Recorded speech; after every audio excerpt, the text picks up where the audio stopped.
Bonjour à tous. Bonjour à tous. Je vous demande donc d'accueillir l'équipe. Mais on a un petit problème. Ah voilà. Je vous demande donc d'accueillir l'équipe d'Alpha, donc Julia Ducournau, qui est donc la réalisatrice.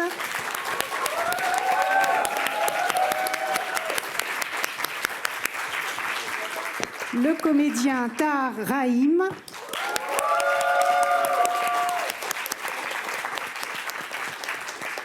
La jeune et merveilleuse comédienne Mélissa Boros.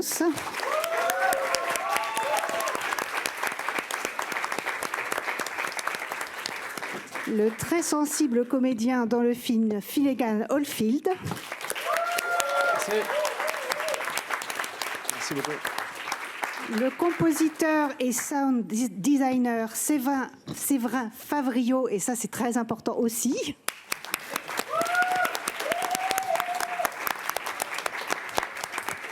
Le compositeur Jim Williams.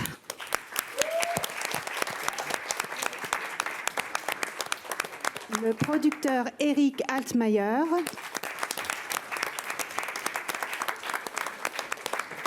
Et le producteur Jean-Rachid Kalouche. Et j'en profite aussi pour saluer Emma Mackey et Golshifteh Farahani qui ont dû repartir pour des raisons de tournage. On les applaudit aussi. Et bien sûr, toute une partie de l'équipe qui est là aussi devant nous, mais tout le monde ne pouvait pas être... voilà. J'ai fait une erreur. Jean-Christophe Bouzy. Ah, excusez-moi, oui, j'ai fait une erreur. Le monteur Jean-Christophe Bouzy. Merci.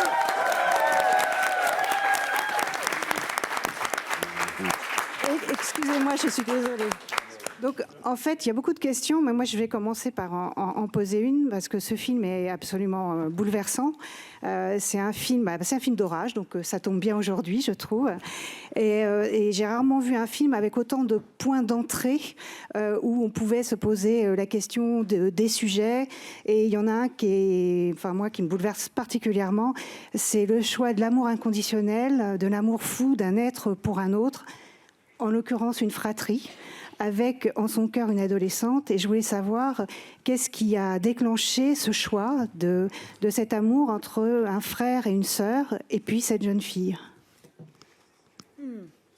C'est une bonne question. Je crois que déjà, le thème de l'amour inconditionnel, c'est un thème qui traversait déjà mes deux précédents films. Je crois que malgré la noirceur de mes films, je suis une éternelle optimiste. Même si ça me prêtait à rire, mais c'est vrai.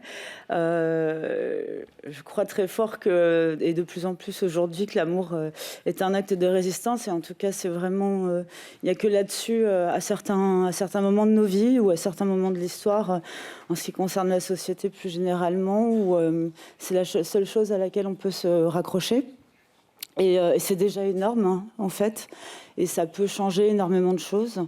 La raison pour laquelle en fait j'ai choisi de traiter une fratrie et puis une histoire aussi de mère et de fille, c'est parce que en fait je voulais essayer de faire ressentir ce que pouvait être un trauma qui se transposait, qui se transférait de génération en génération à partir du moment où la douleur n'était pas digérée, où le deuil n'a pas été fait, où la mort est devenue quelque chose de tabou, et donc qui fait qu'il n'y a en fait aucune résolution à la souffrance. Je crois sincèrement que ce n'est que en fait dans l'acceptation, dans le laisser partir en fait, que l'on peut cesser ce cycle-là. Mais ça évidemment ici ça s'applique très fortement à la famille. Mais pour moi la famille et la société ça fonctionne de la même manière et je pense que ça s'applique extrêmement fort à ce qu'on vit aujourd'hui parce qu'on sent bien qu'on est dans un cycle en ce moment. C'est un cycle qui est sidérant, qui est effrayant parce qu'on ne sait pas quand est-ce que ça va s'arrêter, on ne sait pas si on a les armes, on ne sait pas comment faire. Et je pense que c'est vraiment le cas de tout le monde.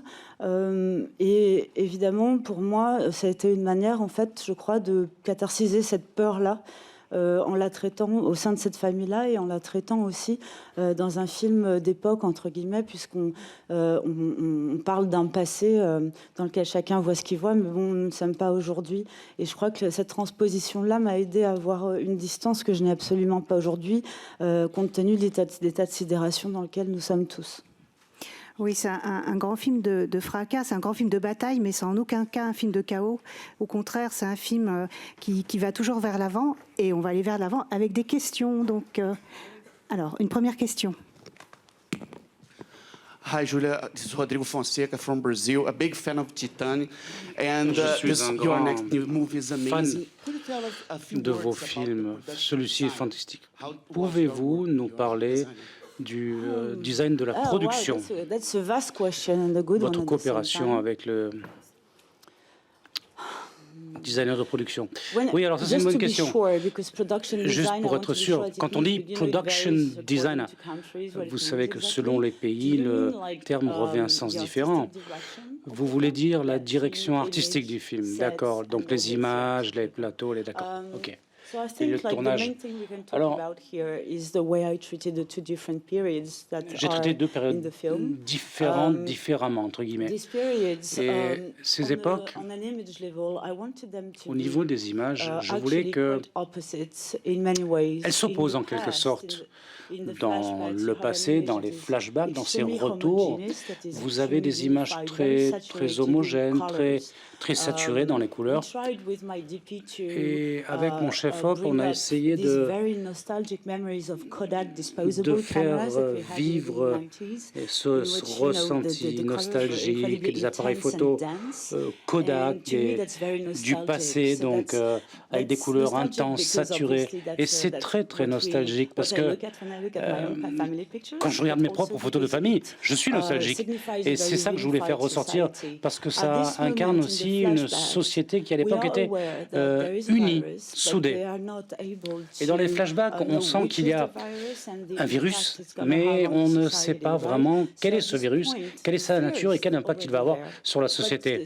Donc la peur plane dans l'air, pour ainsi dire, mais la société était encore unifiée. Et puis 7 à 10 ans plus tard, je voulais que dans cette époque-là, les images soient extrêmement contrastées, saturées, beaucoup de bleu, pour donner cette connotation très métallique, très post-industrielle. Et c'est une façon d'exprimer le fait que, de façon insidieuse, la peur s'est immiscée dans nos sociétés et a tout décomposé, laissant finalement les gens dans leur solitude, parce que nous savons que la peur a ce pouvoir de remonter les gens les uns contre les autres. Et ça, c'est la grande différence entre ces deux types d'images.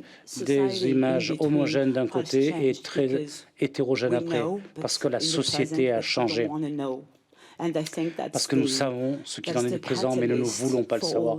Et ça, c'est un petit peu la force maîtresse de tous ces traumas qui se répètent. À Séverin Favrio, justement, sur le sound design, comment vous l'avez travaillé avec Julia Ducournau, puisqu'il y a des vibrations et du tremblement, il y a des choses plus moelleuses. Enfin, et c'est vraiment particulier, c'est presque un personnage, c'est presque un dialogue.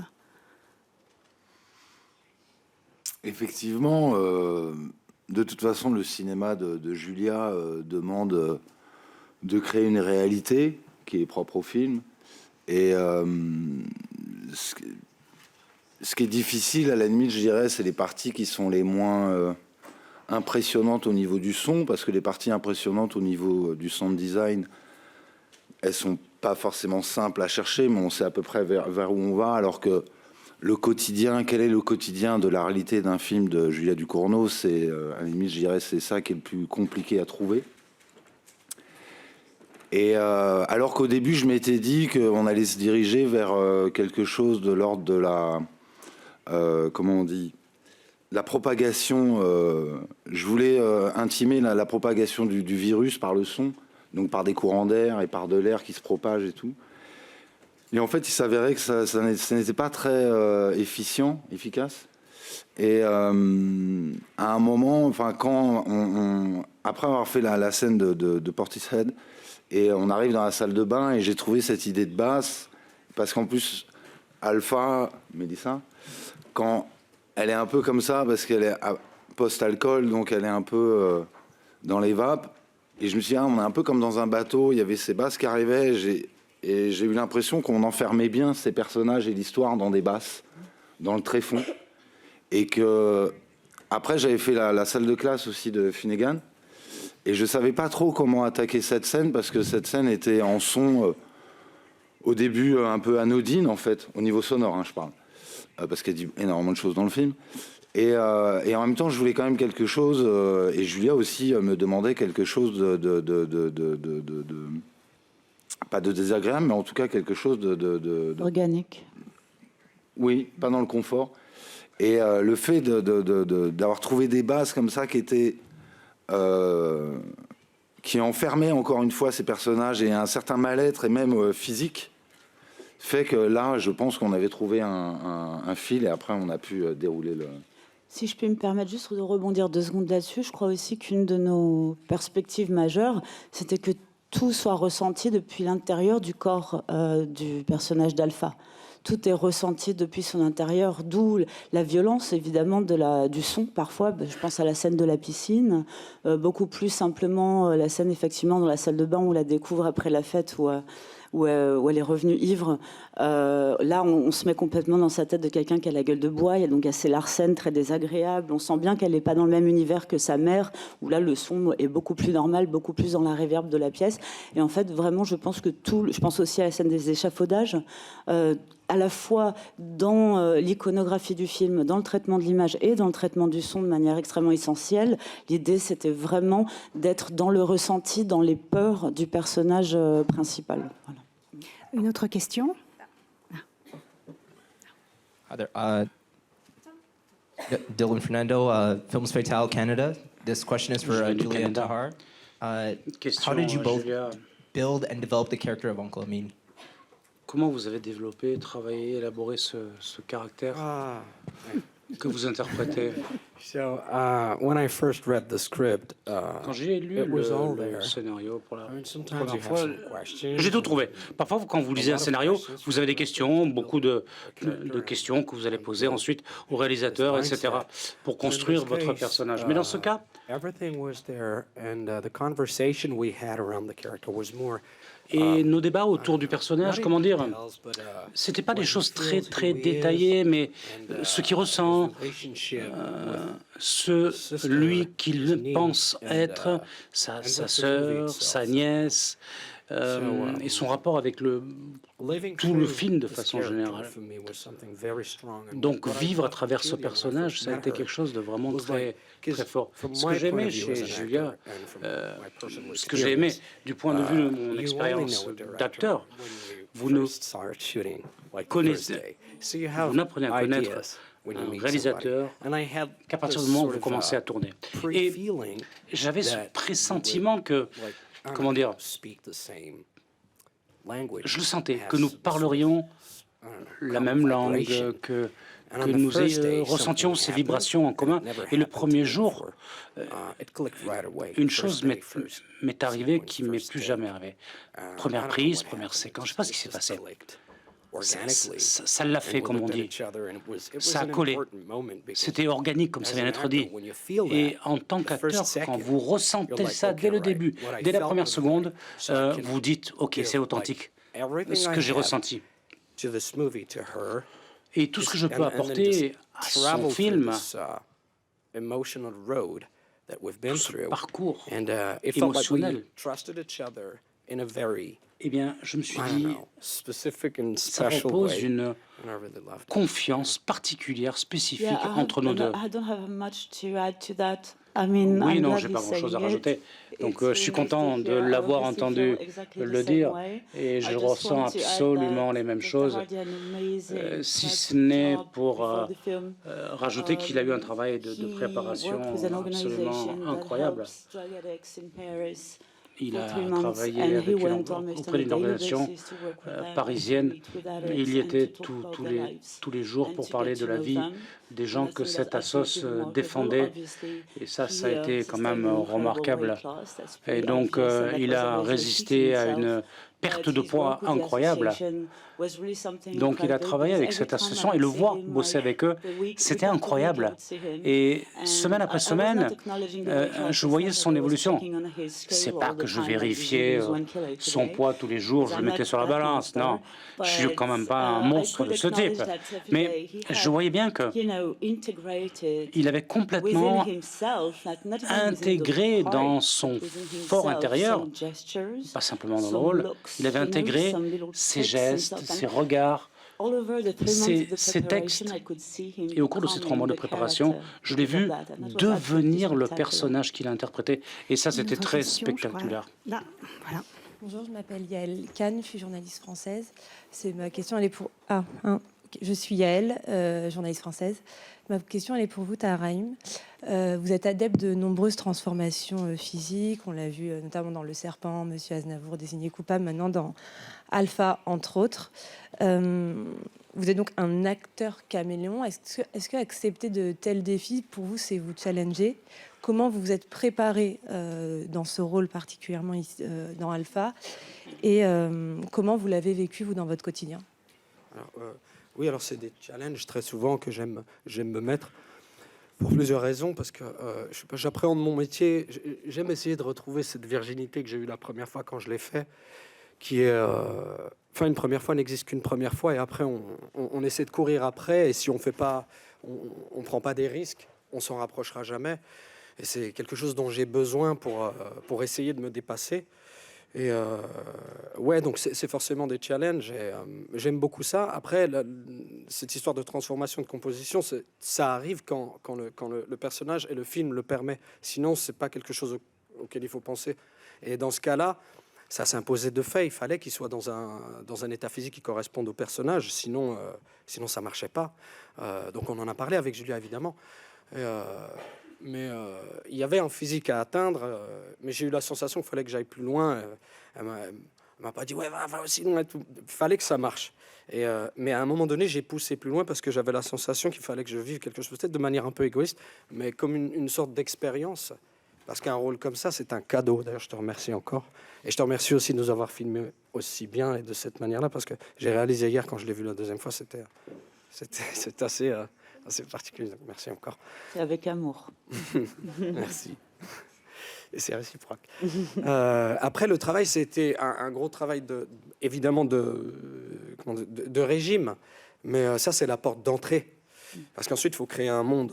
S'il s'agissait simplement, entre guillemets, de perdre du poids et d'avoir une apparence physique, ça aurait été plus simple. Mais après, ce qu'il y a à construire derrière, c'était justement tout le travail qu'on a fait avec l'organisation Gaïa, que je remercie au passage, où j'allais justement les observer, discuter avec eux et passer du temps avec eux. Alors ensuite, il y a toute l'espèce de physique qui s'installe, les mimiques qu'eux, ils ont, mais il ne fallait pas les fabriquer. Donc le seul moyen pour moi de pouvoir les vivre, c'était non seulement d'aller très loin physiquement, mais aussi de pouvoir m'installer dans un mindset qui leur rende hommage quelque part. Parce qu'ils sont regardés comme des fantômes dont les gens ont peur dans les rues. Et c'est triste parce que quand on commence à parler avec eux, c'est des êtres humains pleins de lumière, pleins d'humour. C'est juste qu'ils ont essayé de combler un vide avec un produit, et c'était au mauvais endroit, mais aucun d'eux n'a envie de se retrouver là. Et de trouver qu'en fait, au milieu de ce côté très très sombre, il y avait toujours de la lumière, c'est ce que j'ai voulu aller chercher quelque part. Et de pouvoir l'injecter dans le personnage d'Amine, qui, à mon sens aussi, il y avait une autre dimension dans ce film-là, qui était presque spirituelle, où je le vivais un peu comme un ange, une sorte d'ange déchu à qui on a coupé les ailes et qui se retrouve perdu dans un monde auquel il n'appartient plus et qui demande simplement à laissez-moi partir, je veux retourner à l'état auquel j'appartiens. Et finalement, ce qui est beau dans ce film-là, c'est que tout le monde va s'aider à se libérer. C'est-à-dire que lui reste, d'une certaine manière, il a une mission, c'est d'ouvrir les yeux et de mener un petit peu par la main Alpha, qui deviendra une version réussie de Amine, d'une certaine manière, dans cette famille. Et elle va le libérer. Et en même temps, elle libérera sa maman. C'est pour ça que c'est plein d'amour, ce film, en vérité. Parce que finalement, l'ombre, c'est juste de l'absence de lumière. Nous avons une autre question. tout là-bas. Voilà. Yeah. Arash Azizi, Iran Wire and the Atlantic. The question for Julia. Question, you have a Julia. really masterful way of Vous avez une maîtrise incroyable pour faire des films qui sont dérangeants pour le spectateur. Dans chaque scène, il y a une intensité incroyable. Et pourtant, quand on pense au message du film, on voit qu'il y a énormément d'amour, d'humanité. Ma question sera la suivante. Ce choix artistique, qu'est-ce qu'il nous dit? Pourquoi souhaitez-vous que nous soyons dérangés dans chaque scène? First, the disturbance is not something that I seek. Être perturbé, vous perturber, c'est une conséquence de ce que je fais. Ça n'est pas l'objectif. Et je l'accepte complètement, ça. Et c'est prévisible d'ailleurs. Mais ça n'est pas quelque chose que je recherche. Ce que je recherche, et ça n'est pas que dans le cinéma, c'est dans tous les arts. Ce que je veux, c'est que vous vous mettiez à la place de quelqu'un que vous ne connaissez pas, que vous ne saurez jamais, et que vous ressentiez ce qu'il ou elle ressentent. Et plus vous vous immergez dans une personne, plus vous entrez en un personnage, eh bien, plus vous déclencherez de l'empathie, de l'amour, ce qui comprend aussi de la violence. Mais je voulais que le spectateur ressente aussi la douleur qui est associée à cet amour. Donc c'est une retombée, une conséquence, un effet collatéral, pour ainsi dire, mais c'était inévitable. I'm Janet Nepales from Janet GMA Nepales, 715. My question je is viens for des Julia Philippines. and Question à Julia Talk et à about Melissa. casting Melissa for this À role. propos And du Melissa, casting, how did you prepare for your Melissa, part? comment vous êtes préparée pour votre rôle? Je pense que la préparation avec Julia, comme elle le disait tout à l'heure, ça passe vachement par le corps. Et la préparation, pour moi, elle a été vachement physique aussi, beaucoup moins que celle de Tahar, bien évidemment, mais on a beaucoup fait de sport, beaucoup de préparation physique aussi, des cascades, de ce genre de choses. Et c'était assez intense pour moi qui n'est pas du tout sportive. Vraiment pas. Mais oui, la préparation, elle est super importante. On a fait énormément de répétitions. On n'arrive pas sur le tournage, on ne fait pas de l'improvisation. On peut avoir des moments d'improvisation, mais c'est vraiment très, très, très préparé. Et je me sentais vraiment très... j'avais les armes pour commencer le tournage, grâce à Julia surtout, et qui m'a jamais lâchée avant la préparation, pendant le tournage. Je me suis jamais sentie abandonnée, même si Julia est très exigeante. Quand ça ne va pas, elle le dit. Quand ça va, elle le dit. Et elle était 100%. Elle m'a donné 100% de son temps. Et je t'en remercie. Merci chérie. Mais c'est mon métier, mais merci. En plus, je l'ai fait avec amour. C'est pas le cas de tout le monde.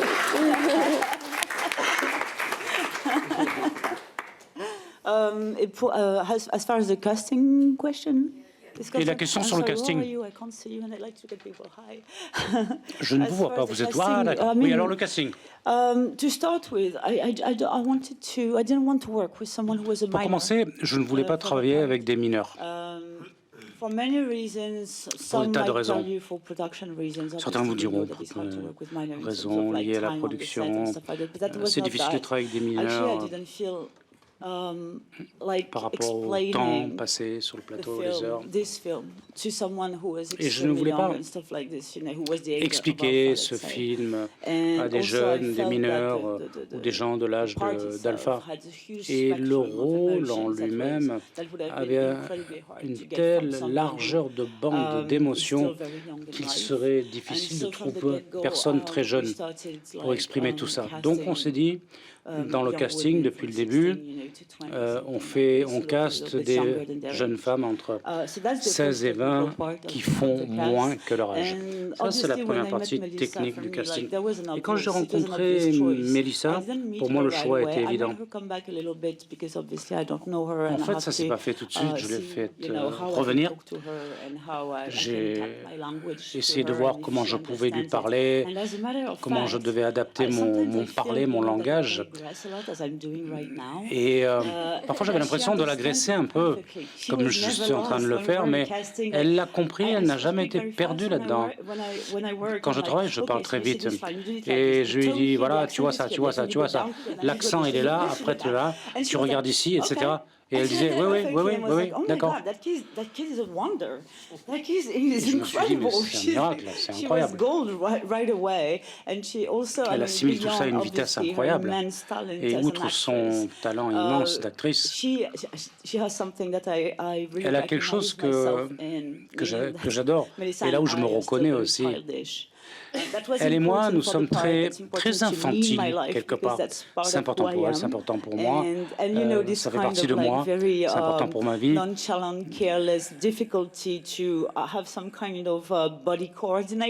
parfois, quand on n'a pas ce côté infantile, on n'a pas le langage corporel nécessaire. Et moi, j'en avais besoin. Et elle a ça, elle aussi, en elle. Je le présente comme une blague, mais il y a un côté de comédie finalement dans le personnage, parce que l'âge de l'adolescence, c'est une abomination de la nature. Vous pensez tout savoir alors que vous ne savez rien. Les gens vous traitent soit en adulte, soit en enfant, rien entre les deux. Votre corps sent mauvais, il change tout le temps. Et donc quand vous castez des gens comme ça, c'est vrai que vous cherchez ces caractéristiques, ces qualités, et Mélissa définitivement les a, ces qualités. Une autre question là. Bonjour, Leïla de The Independent. Bravo pour votre film. J'avais une question pour vous et pour Tahar. La famille est berbère. Vous utilisez la langue berbère dans ce film. Ça m'a surprise parce qu'on n'a pas du tout l'habitude d'entendre cette langue d'habitude au cinéma. Et Tahar, vous ne parlez pas berbère de base, c'est pas votre langue de base, et encore moins golshifté, je pense. Pourquoi est-ce que vous avez fait ce choix très particulier de mettre votre caméra dans une famille qui parlait le berbère? Je pense que c'est pas anodin. Et vous, Tahar, vous êtes le benjamin d'une grande fratrie. Et donc, vous incarnez le rôle d'un Amin. Je ne sais pas si c'est le benjamin ou autre, mais en tout cas, il fait partie d'une fratrie assez joyeuse. Est-ce que le film a eu un impact sur vous en dehors des caméras, finalement, sur votre façon de voir la famille, ou vice-versa? Parce que c'est, sans spoiler ce qui se passe, c'est particulier le rôle d'Amin dans cette fratrie. Et je ne pense pas qu'on en sorte indemne de ce tournage-là après. Alors, juste pour répondre à votre première question, donc moi je suis moitié kabyle par ma mère. Donc mes grands-parents parlaient berbère, certaines de mes tantes aussi, et ma famille est un matriarcat. Donc en fait, tout ce que vous voyez dans le repas de l'Aïd, c'est vraiment mon enfance. Donc voilà, non, ça n'a absolument rien d'opportuniste, et c'est une scène que évidemment j'aime beaucoup parce que pour moi c'est un pur shoot d'enfance, cette scène. Et j'espère aussi, je veux dire, au-delà du fait que ça parle berbère, tout ça, j'espère que au-delà de la culture, que n'importe qui peut se reconnaître dans ce chaos quels sont les repas de famille, qui sont à la fois une énorme tannée auquel personne n'a envie d'aller. En même temps, c'est toujours un peu drôle parce que ça crie dans tous les sens, ça s'engueule, il y a des gens qui prennent mal les choses, après ça rigole, ça rappelle les souvenirs d'il y a 30 ans, toujours les mêmes, tout ça.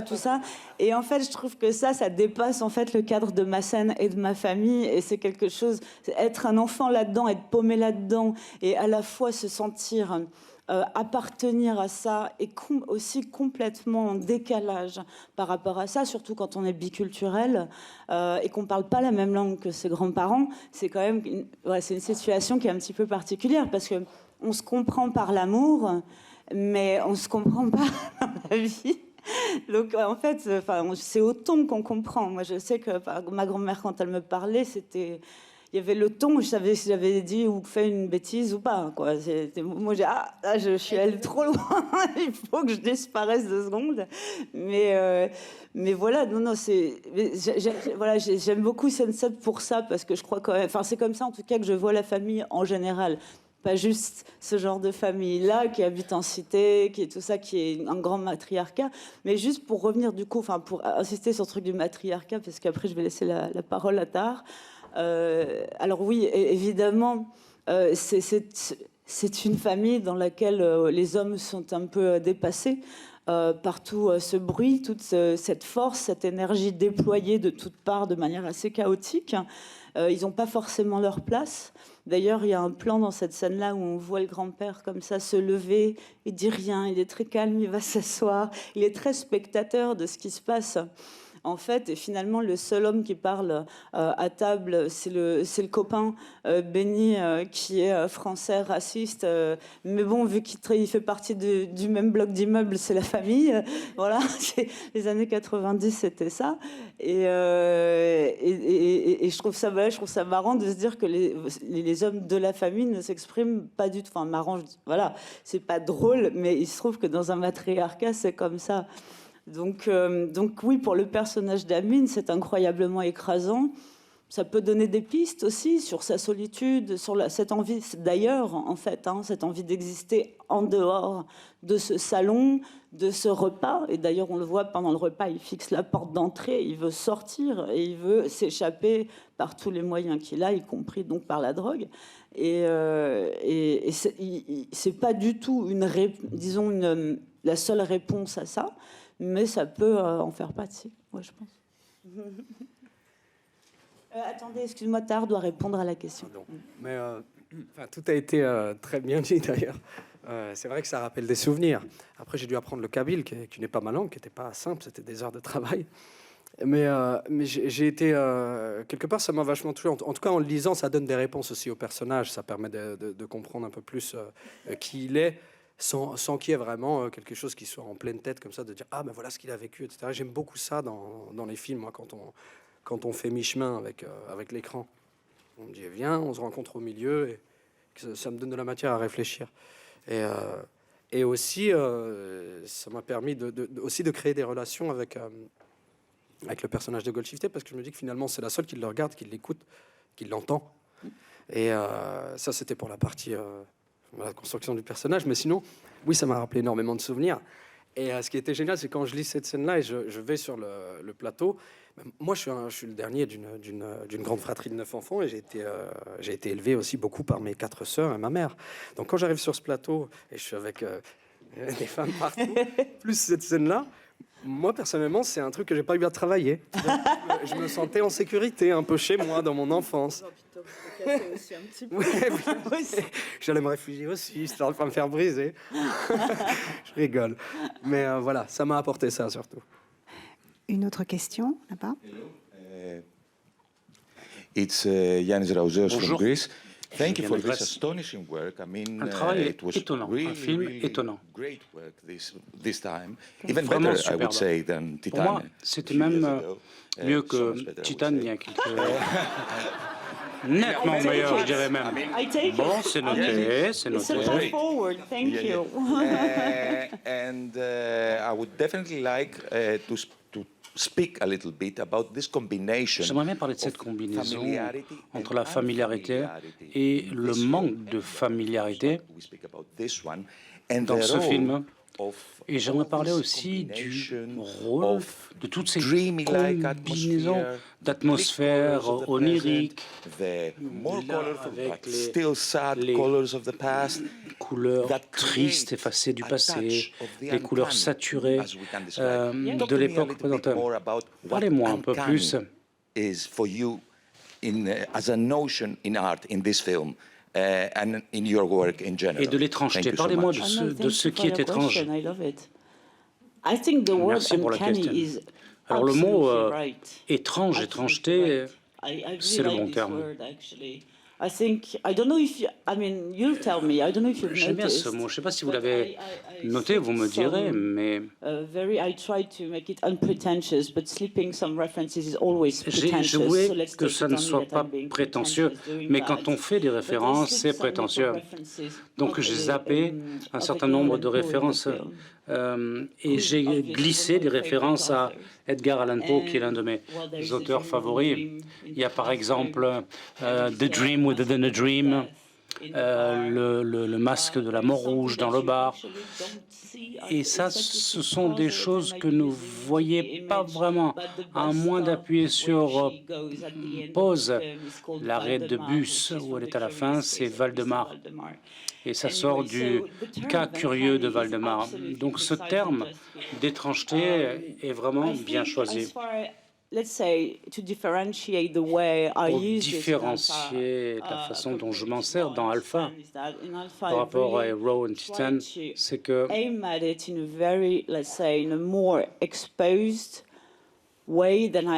j'essaie de le faire de façon beaucoup plus exposée que d'habitude. Dans la mesure où c'est pas un film de genre. Pour moi, c'est un drame, ce film. Et donc, je véhicule une iconographie irréaliste en quelque sorte, mais en même temps, j'ai fait de mon mieux. Une petite digression encore, mais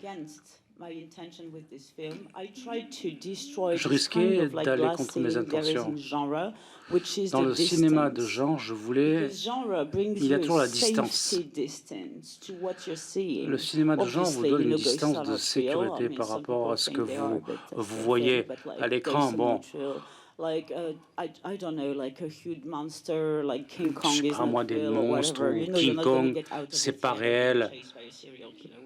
Donc vous n'allez pas sortir du film avec un serial killer qui vous poursuit. Donc il y a une distance de sécurité, vous avez peur sur place, mais une fois que vous sortez du cinéma, votre vie continue. Donc, en tant que spectatrice, j'adore. Je suis vraiment fan. Mais là, dans mon cas, j'ai essayé de faire précisément l'inverse. J'ai vraiment essayé de ne pas... Je n'aime pas dire le cinéma de genre. J'essaie de ne pas utiliser des images irréalistes d'une façon qui m'aurait exposé et vous aurait exposé à votre zone de retenue, d'étrangeté. Et surtout, il y a une vulnérabilité. C'est là que les émotions viennent s'insinuer. La façon dont je présente la maladie dans le film, ça n'est jamais une installation. Vous passez à côté, vous le voyez, et il ne se passe rien, ce sont des gens qui meurent. Je ne veux pas en faire un effet. Ces personnages pourraient ressembler à n'importe qui, mais ce sont des gens qui meurent et qui ont urgemment besoin de prise en charge médicale. Et c'est ça le portrait que je veux faire. J'ai essayé de faire en sorte que vous ne vous sentiez pas à l'aise avec cette espèce de distance de sécurité. Une maladie, c'est juste la maladie. Et ça, c'est à la limite entre la familiarité, le manque de familiarité de façon très insidieuse. Et quand j'ai pensé à ces réfugiés, et à leur décès, j'ai pensé à plein de choses. Ça a été une façon d'élever la mortalité, de reparler de la mortalité de tous les gens que nous avons perdus dans les années 80, d'en faire quelque chose de sacré, mais pas de façon religieuse. Ce qui est sacré, ça vient de nous, des êtres humains, de l'humanité. Et ça a été une façon pour moi de les embellir, de leur construire un monument, de les rendre éternels. Et ça aussi, c'est la même relation qu'il y a à la fin, parce qu'Alpha finit avec énormément de poussière rouge. La mémoire de tout ce que nous avons perdu se trouve toujours sous sa peau et y restera en même temps. Donc il y a un deuil qui est là, viscéralement, qui est sous sa peau. Et la deuxième raison pour laquelle j'ai adopté cette idée avec ce travail avec les réfugiés, c'est que dans un même corps peuvent cohabitent la vie et la mort. Je l'ai fait dans Titan avec le métal. Mais le métal peut aussi être un matériau très vivant parce que le métal peut changer, il peut être en fusion. Alors que la pierre, non. La pierre est une matière complètement morte. La seule chose qu'on peut en puiser, c'est de la poussière. La roche ne peut pas muter. Donc l'absence de possibilité de transformation, de mutation, pour moi, c'est synonyme de mort. C'est comme ça que je crois. Moi, je crois dans la transformation, dans la mutation. Et la partie, donc, justement étrange, c'est là où les deux cohabitent dans de la chair vivante, et c'est vide de toute forme de vie. Ça a été la façon pour moi la plus proche, la plus facile, entre guillemets, d'exprimer ma peur de la mort. Nous avons une dernière question. Le temps file. Bonjour. Elle est, voilà, ici. Bonjour, ma question c'est pour Jules. Je suis Laetitia Salas du Brésil. J'adore Grave. Et Grave et Titane, ils sont une forme de libération sexuelle féminine à travers du body horror. Et c'est comme si libérer ces démons en permettait d'accéder à soi-même. Mais dans Alpha, cette libération semble absente. Et la sexualité, c'est un peu en interdiction, en répression. Et je voulais savoir pourquoi vous choisissez d'explorer ce changement de perspective et la dimension plus sombre du désir et du corps. Can I ask you first a personal question? It's absolutely not exposing, I swear. Just like, how old are you? Quel âge avez-vous? Ce ne sera dit nulle part. 36? Okay. 36 ans. So, well, we're 5 years difference. I'm 5 years older than you. 5 ans d'écart d'âge, j'ai 5 ans de plus que vous. Because in the 90s, which is dans les années 90, the time that I set my present in the film, again, c'est le présent dans le film. Libre à vous de considérer cela comme le passé. Pour moi, c'est le présent dans le film. Et les années 90, c'était l'époque où, vous savez, comment dire, il y avait le sida. Nous savions, nous savions à quel point le corps est friable, vulnérable, et néanmoins, les gens pointaient du doigt les malades, etc. Et pendant des années, voire des décennies, les gens ont été montrés du doigt, du genre « tu as chopé cette maladie, c'est de ta faute, c'est à cause de ton mode de vie ». Et on répandait la honte, etc.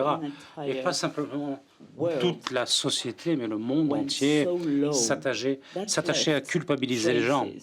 Et on a vraiment plongé, ça a laissé des traces. Ça n'a jamais été un beau et un bon regard sur nous. Parce que pour moi, et peut-être que pour d'autres, je trouve que c'est très traumatisant. Et je trouve que c'est quelque chose qu'il faut absolument cacher sous le tapis. Non, mais c'était comme ça. C'était comme ça. Les gens subissaient l'opprobre en public. Je m'en souviens.